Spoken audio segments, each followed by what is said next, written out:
Now let's dive into Tropical Storm Bertha. The coastal timing as well as the impacts will be felt well into tomorrow. Tomorrow's really the impact day across parts of the Gulf Coast. Orange Beach, Alabama, dealing with some of those storms off into the distance.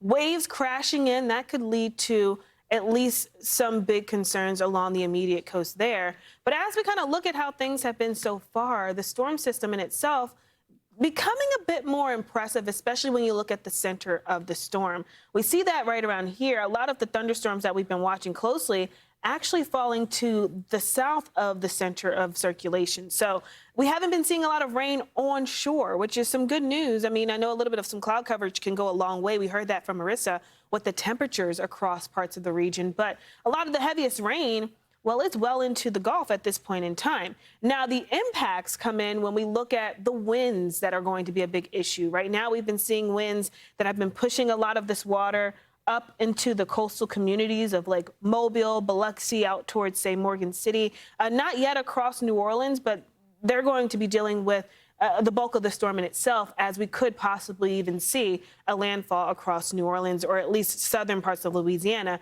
this time tomorrow. Looking at dangerous rip currents, that's going to be another big issue, especially if you're trying to cool off in the water over the next couple of days. Storm surge at one point peaked earlier in the day. Now we're sitting pretty nicely at just below a foot here in Apalachicola, back towards Florida.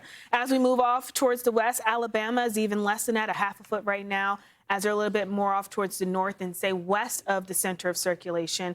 But, of course, we'll be watching this through and through. So even as we get into tomorrow, bulk of the storm getting closer and closer to the coastline, we can definitely see up to about 4 feet of storm surge in some of these areas as it crashes in. Winds have been picking up 30, 40, 50 miles per hour at times, so that's another component that we'll really have to watch moving forward, getting into about early Wednesday. We'll keep a close eye on all of those impacts.